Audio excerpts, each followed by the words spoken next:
que han sido estudiados exhaustivamente para poder evitar accidentes. La estadística demuestra que la carga una vez tomada es muy difícil que se desprenda. Y el elemento simple de suspensión hace de que la carga sea firmemente tomada. Entonces se evita tremendamente lo que es la posibilidad de un accidente.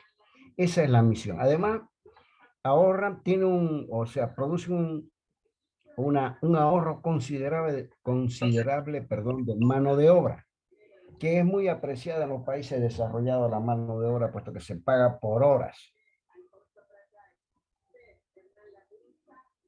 Y son muy fáciles de maniobrar, muy fáciles de transportar, muy fáciles de llevar, muy fáciles de ubicar y en consecuencia todos aquellos que se dedican a la explotación de máquinas de elevación han desarrollado este tipo de mecanismos simples de suspensión. El líder de todo, ¿no es verdad? Además, ahorran justamente, ¿no es verdad?, el rendimiento del aparato de elevación, puesto que se eleva rápidamente la velocidad de amarre de la carga, es decir, el tiempo que yo demoro en enganchar y en desenganchar la carga, que siempre es moroso de por sí, ¿no es verdad? Y de cualquier manera deben cumplir ciertas condiciones, ¿no es verdad? En primer lugar, para poder enganchar la carga debe ser en el menor tiempo posible. Deben ofrecer todas las garantías de seguridad los mecanismos de suspensión. Se adaptan, han sido desarrollados un mecanismo de suspensión para muchos tipos de cargas especiales. Deben adaptarse a ellas, ¿no es verdad? Obviamente deben cuidar las mercancías y deben ser ligeros y muy fáciles de maniobrar. El líder de todo, volviendo nuevamente al tema, es el gancho. El gancho es un elemento que está en muchísimas máquinas de elevación, especialmente en las grúas. El gancho es un elemento giratorio, puede girar 360 grados sobre su propio eje. Posee varias partes. En primer lugar, posee muchas veces una parte recta llamado cuello del gancho. Un lugar donde se asienta otro elemento simple de suspensión que viene conocido con el nombre de asiento del gancho. Culmina en una punta. Y obviamente, desde el cuello del gancho hasta la punta del gancho, ¿no es verdad?, hay una distancia y esa distancia se llama garganta del gancho, que debe estar diseñada para que me permita acceder fácilmente con la carga. Y además posee un seguro.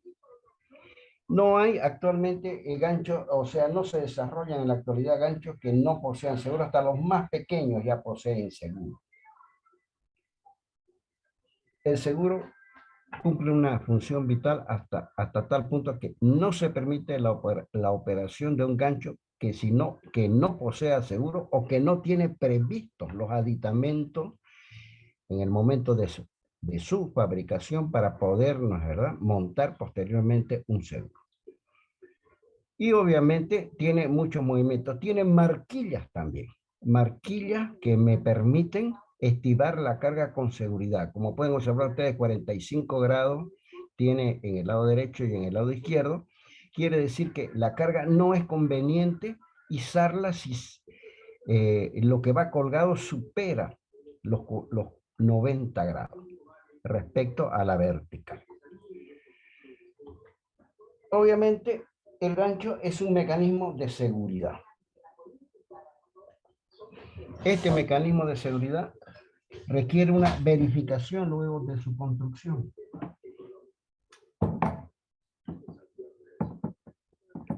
Esa verificación se realiza por partes del gancho.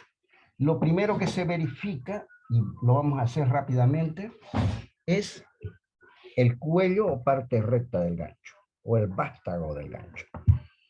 Observen que el cuello posee varios diámetros. Posee un diámetro donde va una tuerca que lo fija firmemente a la máquina de elevación y posee otros tipos o otras dimensiones de su diámetro. Normalmente, si yo corto el gancho en el cuello, el corte me va a dar una sección circular. Obviamente, si yo observo la carga, que en todo caso es Q, la carga está graficada en rojo, la carga a levantar, la línea de acción de la carga pasa justamente por el baricentro del gancho. Y en consecuencia, para poder verificarlo, lo primero que debo pensar es ¿a qué esfuerzos trabaja? Esa es la primera pregunta que yo me hago cada vez que voy a verificar cualquier tipo de mecanismo. ¿A qué esfuerzo trabaja esa parte del mecanismo? Si es que la carga pasa por el baricentro del gancho, entonces rápidamente saco la conclusión que el vástago del gancho que pasa por el baricentro del cuello del gancho solicita a este sector recto a la tracción pura. Quiere decir que el cuello del gancho trabaja a la tracción. Voy a verificar en consecuencia a la tracción. Utilizo la fórmula elemental de la resistencia de materiales que me dice que la fatiga es igual a fuerza dividido área. Va a ser la fuerza es la carga Q dividida el área. Pi por D sub 0 al cuadrado sobre 4. Esa es el área, por definición, ¿verdad? De tensión o de fatiga. Observen ustedes que me están marcando un diámetro muy particular de sub 0, porque tengo que ponerme en el caso más desfavorable. Debo elegir el diámetro más pequeño del gancho. Elijo de sub 0, que es el diámetro más pequeño del mismo. De esa manera queda perfectamente verificado. Saco un valor de la fatiga y debe estar entre 500 y 800 kilogramos por centímetro cuadrado. Los 500 kilogramos se utiliza para cargas pequeñas y los 800 para cargas mayores. El método de fabricación del gancho es la forja. Solo los ganchos muy pequeños para cargas muy elementales son fabricados a través del método directo de fundición, es decir, que desde la fundición lo mandan a la utilización. Pero para cargas considerables, 500 kilogramos, ¿verdad? Por centímetro cuadrado, es necesario que el gancho sea fabricado mediante el método de fabricación que es la forja y que es el método más seguro para lograr un mecanismo seguro. Resumen, ¿qué estamos verificando? La parte recta. ¿Qué se llama la parte recta? El cuello vástago del gancho. ¿A qué trabaja? Trabaja la tracción pura. ¿Por qué? Porque el baricentro de la carga, o mejor dicho, la línea de acción de la carga o la fuerza que solicita esta parte recta, pasa por el baricentro de la parte recta del gancho. ¿Qué empleo? La fórmula elemental de la resistencia de materiales para la tracción. Luego debo verificar la parte curvada. La parte curvada, la carga Q, la línea de acción de la parte Q no pasa por el baricentro de la parte curvada. Y en consecuencia voy a despreciar el efecto de la curvatura. Y si observo la carga Q, hace que elijo dos sectores, un sector 1 y un sector 2. Analizo el sector 1, la carga Q, como no está en el baricentro del área representativa de la sección de la parte curva del gancho, en consecuencia trabaja la flexión. Y la flexión solicita a las moléculas que se encuentran en el punto 1 a la tracción. Quiere decir que, y eso es muy importante, es un esfuerzo combinado. Flexión y tracción. Pero sin embargo en la parte 2, Q va a solicitar a las moléculas que se encuentran en la parte 2 también a la flexión. Pero en todo caso, las moléculas del material que es acero en el punto 2 se están juntando entre sí. La flexión produce una compresión. Otro efecto combinado. Calcularemos en consecuencia el momento flector para luego calcular la fatiga a la flexión. El momento flector, ¿la verdad? Va a ser M sub F, lo llamo, va a ser la carga por el brazo de palanca porque es un momento. Y va a ser la carga por la distancia desde la carga hasta el baricentro de la sección. A sobre 2 más E1. ¿Qué es A y qué es E1? Veremos entonces. A es la distancia, o mejor dicho, el diámetro del cable. A sobre 2 será esta distancia desde el centro del diámetro del cable hasta el punto 1, más E1. E1 es la distancia desde el punto 1 hasta el baricentro de la sección. Ese será el momento flector, la distancia desde el baricentro hasta el centro del cable, o hasta el centro del asiento del gancho, para decirlo más propiamente. Y luego,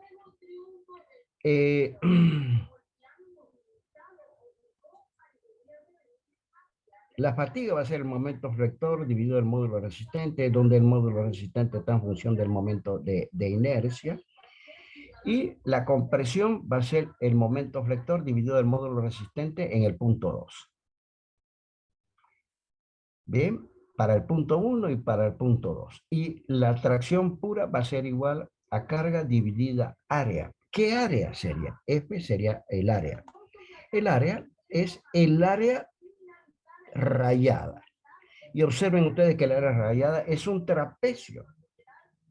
Y ese trapecio ha sido construido profusamente por los fabricantes del gancho, porque dado de que el punto 1 trabaja a la flexión y tracción, es la parte de mayor solicitación y en consecuencia la base mayor del trapecio debe ir respecto al punto 1. Pero el punto 2 trabaja la flexión y compresión, es la menos solicitada. Quiere decir que en el punto 2 irá la parte menor o la base menor del trapecio, dado que es la menos solicitada. De esa manera se consigue un gancho más liviano. En realidad, todos los ganchos, la parte curvada, si es que yo la corto y obtengo su sección transversal, ella no es redonda ni es cuadrada, sino es en forma trapezial. Con lo cual consigo yo un ahorro sustancial del material y en consecuencia consigo también, ¿verdad?, un costo menor respecto del gancho. Resumen, la parte recta, tracción. La parte curvada, flexión y compresión en un punto, flexión y tracción en otro punto. ¿Cómo es la sección si yo corto la parte curvada? Trapecial. ¿Dónde va la base mayor del trapecio? En el punto 1, en la sección más solicitada. La base menor irá en el punto 2, la sección menos solicitada. Y obviamente debo obtener la fatiga total, y la fatiga total viene a ser la contribución de la solicitación debido al momento flector y debido a la tracción pura sumada para la tracción y restada o subtraída para la compresión. Esa sería entonces la propia fabricación, o mejor dicho, verificación del gancho, en el cual se emite una fatiga a la tracción entre 600 a 700 kilogramos por centímetro cuadrado, ya sea de que vaya a ser utilizado para cargas pequeñas o para cargas considerables. Hay muchos tipos de ganchos. En realidad hay un gran abanico de tipos de gancho. Uno muy popular era este tipo de gancho, se conoce con el nombre gancho de ojo. Bien. Y los ganchos simples, como de gancho de ojo, ¿la verdad?, se utilizan hasta 250 toneladas, según la norma alemana DIN 687. Bien, la norma DIN 688, también alemana, me legisla sobre todo los esfuerzos admisibles y las propias inspecciones que posteriormente vamos a ver cuáles son, que se realizan luego de un periodo de utilización respecto del gancho. Ahí tienen gancho. ¿Verdad? Aquí tienen el gancho, fíjense que tiene una sección trapecial, posee un seguro, posee su cuello, posee su parte curvada, posee la distancia de su garganta. Él irá colgado en un aparejo. El aparejo está constituido normalmente por polea. este conjunto de poleas desde las cuales va colgado el gancho se conoce con el nombre de pasteca. En ella, en estas poleas, obviamente se va a envolver el propio cable metálico. Hay ganchos, todos los ganchos, este es un gancho de ojo que posee un seguro. Fíjense, el seguro es muy amplio para poder ser fácilmente maniobrable. Hay unos ganchos muy especiales como los que se utilizan en las acerías, los cuales están fabricados no están fabricados en forma sólida, o sea, de una sola pieza, sino que ellos están fabricados por la unión tipo sándwich de placas metálicas, entre las cuales se interponen, desde la una respecto a la más cercana, se interponen materiales adiabáticos que no permiten el paso del calor. Se fabrican de este tipo de placas porque como están expuestas, esto se utiliza en las acerías, como están expuestas a calor radiante, entonces si alguna de las placas se rompe, se fisura o colapsa, entonces el gancho puede seguir en servicio y posteriormente yo lo desmontaré y cambiaré la placa que ha sufrido un daño debido al uso propio del mecanismo.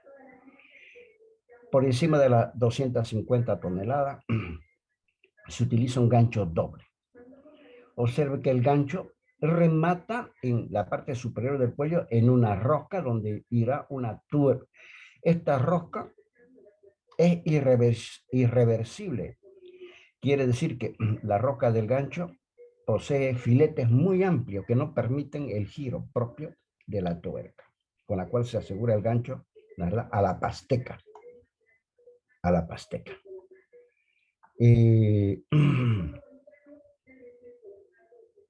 Esta tuerca está perfectamente normalizada, legislada por la norma y todo su propio mantenimiento que se le realiza posteriormente. Este es un gancho muy difícil de verificar porque obviamente es hiperestático, ¿verdad? Aquí vemos los ganchos dobles. Hay toda una serie, la verdad, de figuras que enseguida vamos a ver respecto de gancho doble. Ahí tienen un gancho. No quiere decir que los ganchos son los que vamos y obtenemos ahí en el Alto San Pedro. Obsérvense la comparación de ese gancho, ¿verdad? Para una barcaza que puede levantar hasta 5.000 toneladas. Y lo estamos comparando con operarios que le están haciendo acciones de mantenimiento al gancho. Es una barcaza que es de los países nórdicos, del norte de Europa, perdón, de Finlandia, de Noruega, de Dinamarca, que tiene su agenda vendida por 2 o 3 años, está ocupado por 2 o 3 años. Sirve para montar plataformas petroleras. Ahí tienen el mismo gancho. Fíjense que este gancho está fabricado por una firma de gran reputación, una firma norteamericana, McKinsey, McKeck se llama. Observen ustedes la gran cantidad de cables metálicos que rematan en la gran cantidad de poleas que posee la pasteca. Bien, y la gran estructura, en realidad, parece un gran barco de guerra, hasta 5.000 toneladas.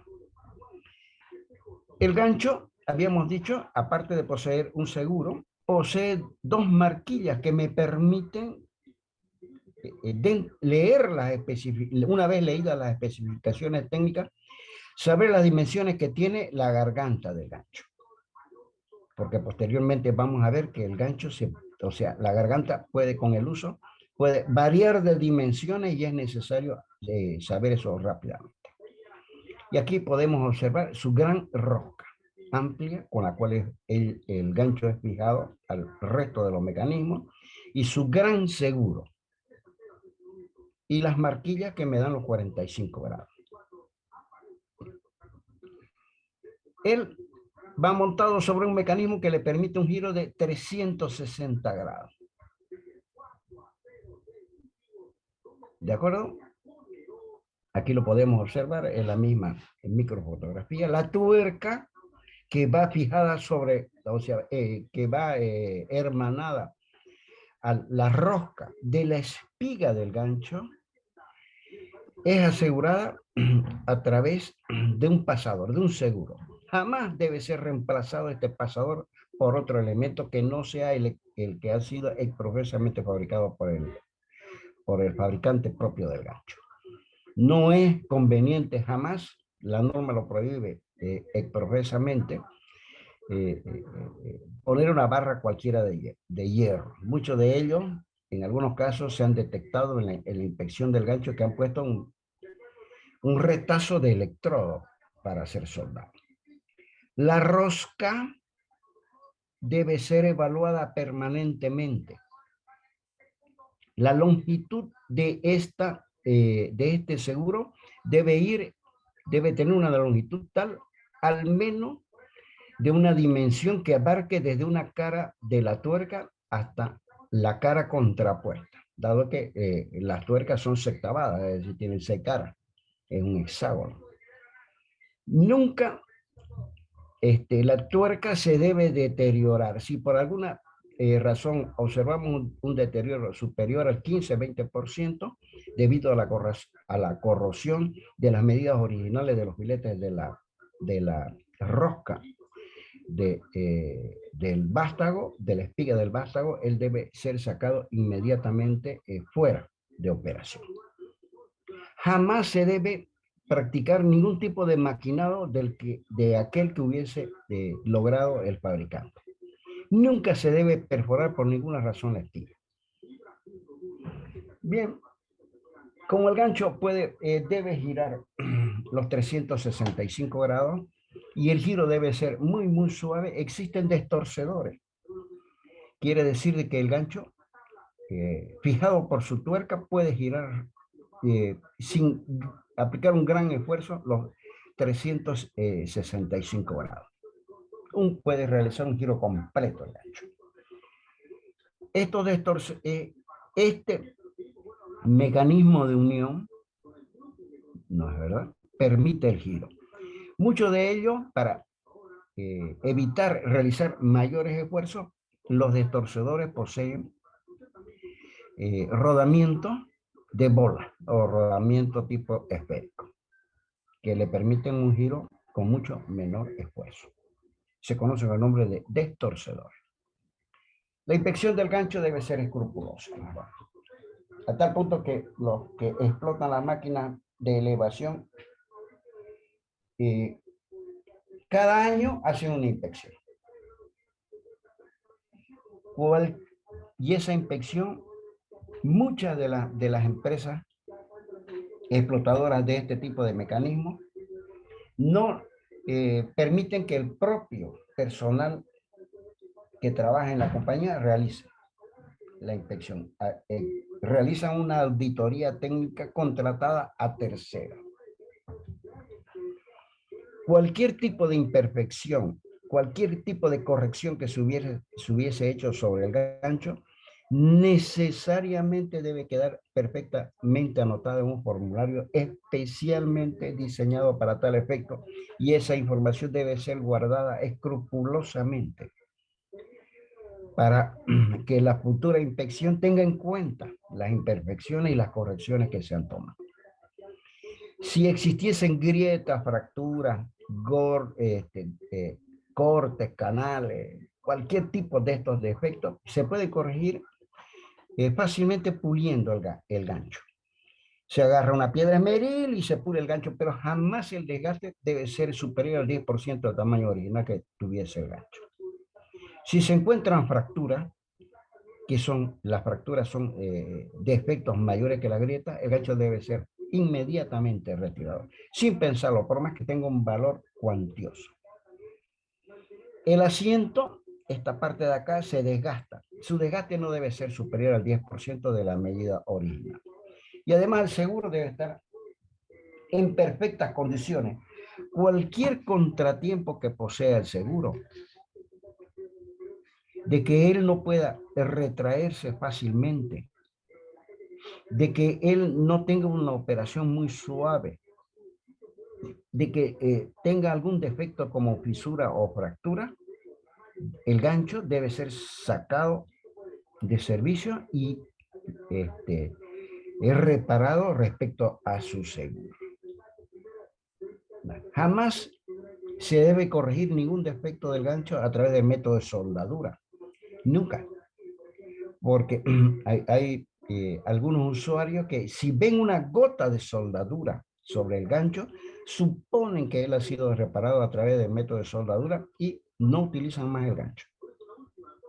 Nunca. La norma prohíbe expresamente la reparación del gancho, digamos, si se supera el asiento más del 10% de desgaste de su medida original, yo relleno y luego pulo y le doy la forma que tenía original a través del método de soldadura. Eso está absolutamente prohibido porque obviamente la soldadura es un método que se realiza en caliente y en consecuencia la estructura cristalográfica lograda por la fundición y por la forja, debido a que se ha calentado, queda absolutamente distorsionada. Ahí están las zonas de desgaste. La zona A, que es la punta, no requiere reparación, porque casi nunca se desgasta. La zona B se admite hasta un 10% del desgaste de la dimensión original. La zona C, hasta el 5% de desgaste. Y la zona D, que es toda esta zona, hay que ver el cuadro, ¿verdad?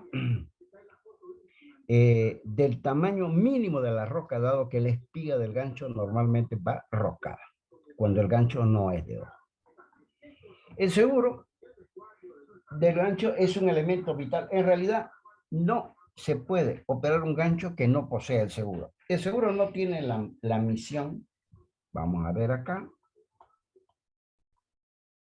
El seguro no tiene la misión de permitir que la carga se zafe después que yo la he levantado. Vuelvo a repetir, no es que el seguro me sirve para no permitir que la carga se salga, se zafe, se escape después de haberla levantado. Ella queda firmemente asentada sobre el asiento del gancho. Sino es antes de las operaciones de levantamiento. Muchas veces se hacen acciones de acercamiento y en consecuencia hay un jaloneo del cable o de la cadena que va acá y entonces el seguro impide de que eso se produzca. El seguro está compuesto de varias partes, como podemos observar acá. Está compuesto de un cuerpo. Este cuerpo está hecho de chapa, de acero galvanizada, donde lleva la marca del fabricante del seguro, ¿verdad? Obviamente es acero, chapa de acero. Posee un resorte de un alto coeficiente de restitución. Posee un perno con su respectiva tuerca que es fijada o asegurada a través de una chaveta. El método de cómo se monta es precisamente este. Primero se para el gancho, se coloca un gancho inclinado aproximadamente un ángulo de 45 grados. Luego, ¿verdad? Se colocan el espiral, o sea, el resorte del gancho sobre el elemento que va a ir montado, lo que es lo mismo una leva, hacia arriba de la punta del gancho. Luego de colocado el seguro, ¿verdad? En el gancho, se desliza el cuerpo para poder presentarlo sobre la leva y para que quede firmemente asegurado a través del resorte. El resorte tiene la misión de asentarnos, ¿verdad? Como lo podemos observar acá, de asentar el cuerpo respecto de la punta del gancho. Tenerlo firmemente asentado. Luego de eso, perdón, luego de eso se alinean ambos agujeros, tanto del resorte como del cuerpo del seguro, se inserta el perno y se coloca la tuerca para posteriormente poner la chaveta. Bien, hay que, nunca se debe usar un seguro deformado o doblado. Si el seguro tiene algún defecto, todo el gancho sale fuera del servicio, ¿verdad? Hay que siempre asegurarse que el seguro empuje firmemente el cuerpo respecto de la punta. Bien. Y nunca se debe montar la carga sobre el seguro. Jamás la carga debe ir perfectamente asentada sobre el cuello del gancho. Ninguna de las patas, ¿verdad?, de la helinga que vamos a ver la clase que viene, deben ir montadas sobre el seguro.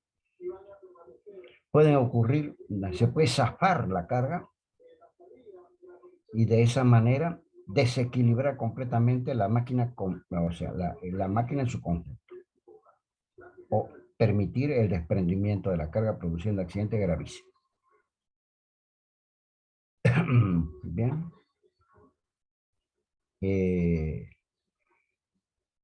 Los equipos de gancho, antiguamente, los buques no eran buques portacontenedores.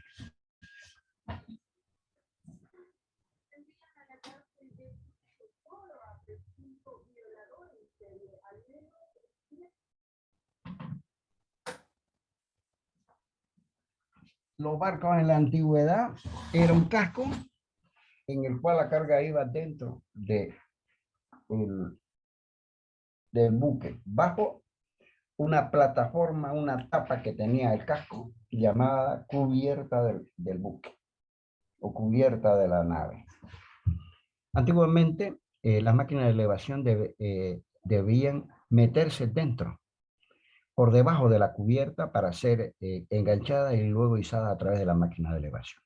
Antiguamente, y esto se los he traído simplemente por curiosidad, este es un gancho especialmente diseñado para esos efectos. Observen que él cuelga de una cadena muy fuerte y tiene un contrapeso. El contrapeso tiene la forma de una gota de agua, ojiva, porque cuando se hizo el gancho podía chocar con la cubierta, la tapa de la cubierta, y entonces ello no permitía que ella se trabe, sino resbalaba.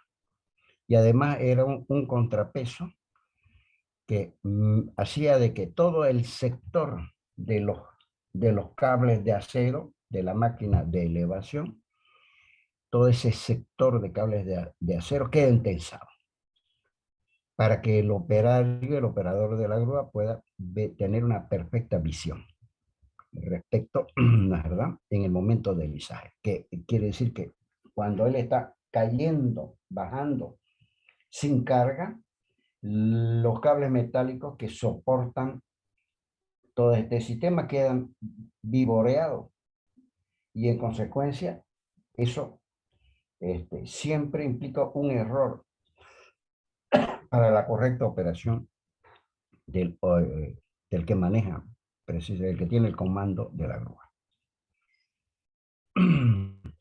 Los ganchos van firmemente asegurados a lo que habíamos llamado la pasteca. Existen dos clases de aparejo. Esto se llama aparejo, este conjunto donde va fijado el gancho. Fíjense que el aparejo posee una polea, como la verde. Esa polea gira alrededor de un eje fijo y el gancho va en la parte inferior del el conjunto llamado pasteca, donde el gancho tiene un eje llamado traviesa, y este eje del gancho llamado traviesa es un eje diferente al eje de la polea de la pasteca. En este caso especial, cuando el eje de la polea es diferente al eje o traviesa del gancho, se llama aparejo largo.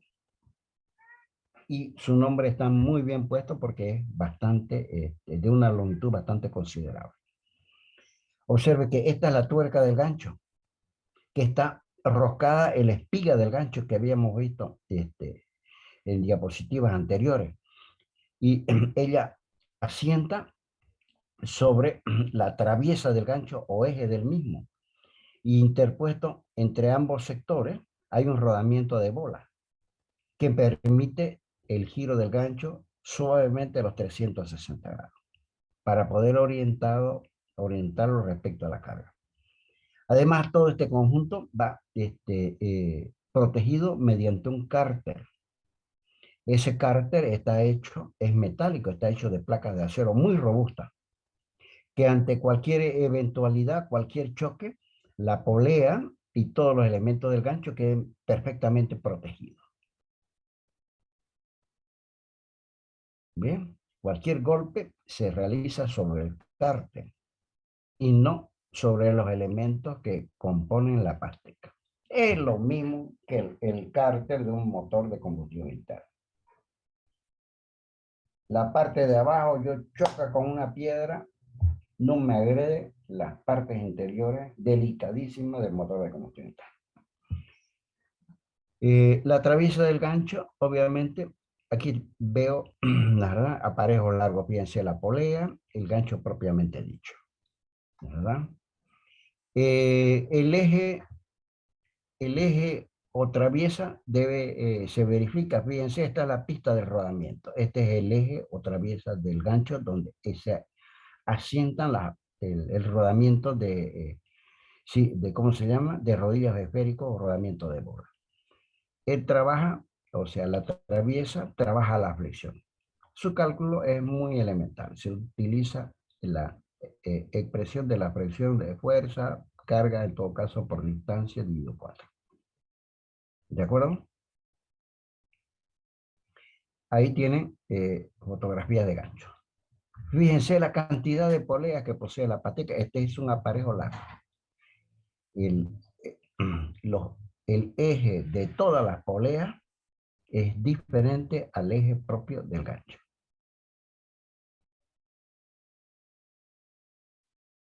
Aquí vemos también un aparejo largo. Normalmente venden todo este conjunto. La pasteca incluye el gancho. El otro tipo de aparejo es llamado aparejo pequeño o corto, donde el eje de las poleas es el mismo que la traviesa o eje del gancho.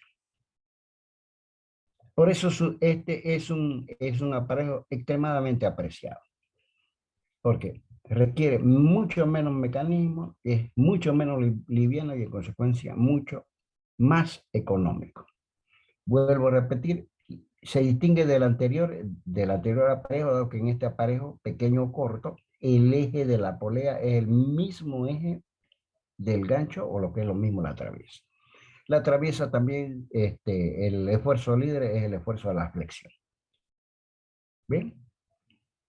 Lo puede haber para, en este caso, 2 poleas, los puede haber para 4 poleas, los puede haber como en las diapositivas anteriores para muchísimas poleas. Otro elemento fundamental es el conocido con el nombre de grillete. El grillete viene a ser un gancho ciego. El grillete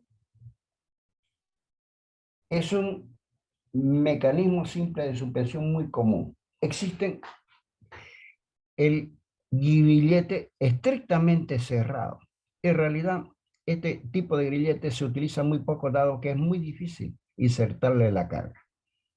Es un elemento extremadamente seguro y extremadamente popular.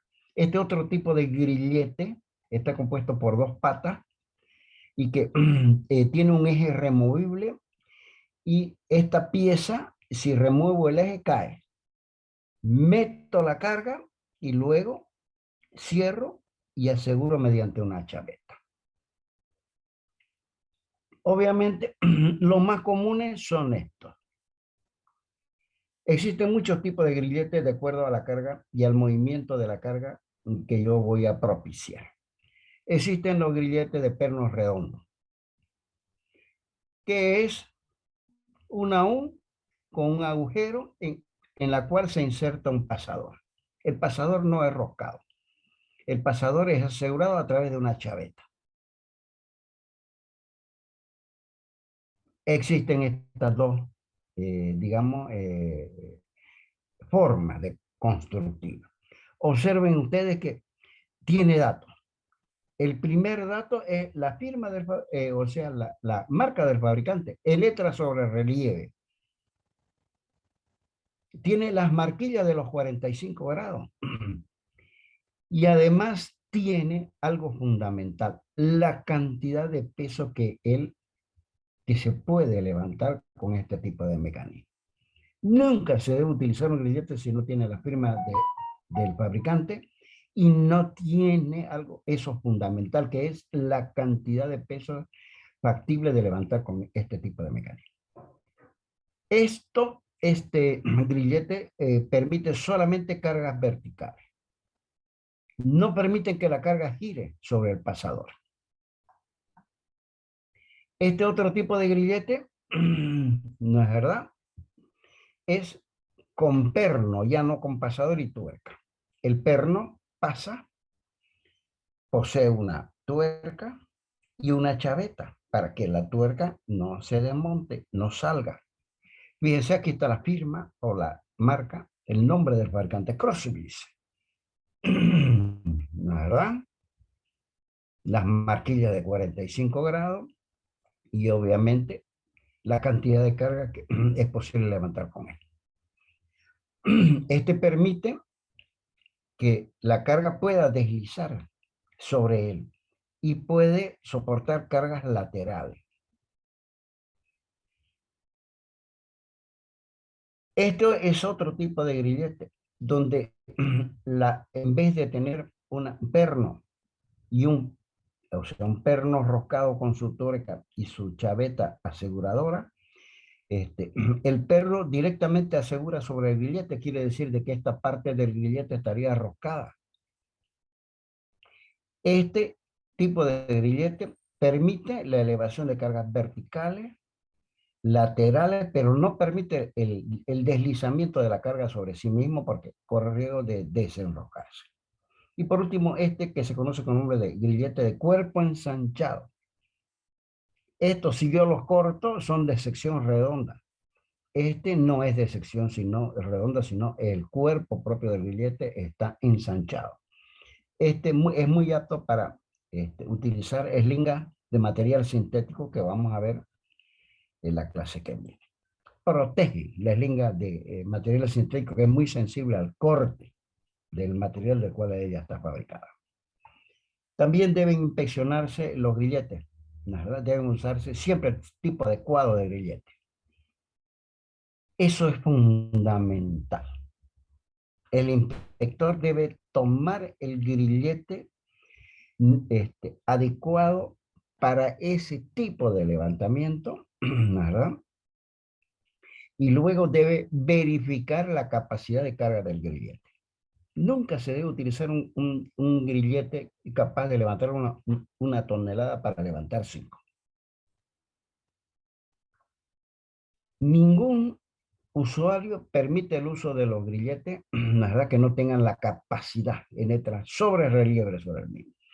Si estos agujeros están desalineados, quiere decir que al meter el perno, él tropieza, quiere decir que ha sufrido una deformación el grillete y en consecuencia hay un tropiezo, no entra suavemente el perno, el grillete se ha deformado de tal manera que debe ser desechado. ¿No es verdad? Una forma muy elemental de saber si es que el grillete tiene algún defecto interno es precisamente golpearlo con un martillito. Si el sonido es como una campanita, es muy suave, muy elegante el sonido, entonces no tiene defectos internos. Pero si el sonido es opaco, sí tiene defectos internos. Hay que someterlo a los ensayos radiográficos de ultrasonido. ¿No es verdad? Si es que ha sufrido modificaciones, si es que se le ha agregado soldadura o tiene señales de calentamiento, debe ser retirado inmediatamente del servicio. Y si el desgaste es superior al 10%, también debe ser retirado fuera del servicio. Bien, chicos, basta por hoy. Hoy, por ser la primera clase, no le voy a tomar esta. Voy a admitir, hay algunos que no los he tomado en cuenta y no los voy a seguir tomando en cuenta si es que no me anteponen primero el apellido a su nombre. Algunos que han entrado ¿cómo se llama? Con la característica de su artefacto, tampoco lo voy a tomar en cuenta. Hoy Por ser la primera clase, entiendo que también han ido a ver el partido, no sé cómo habrá sido el resultado del partido, pero las recomendaciones son las siguientes. No me vengan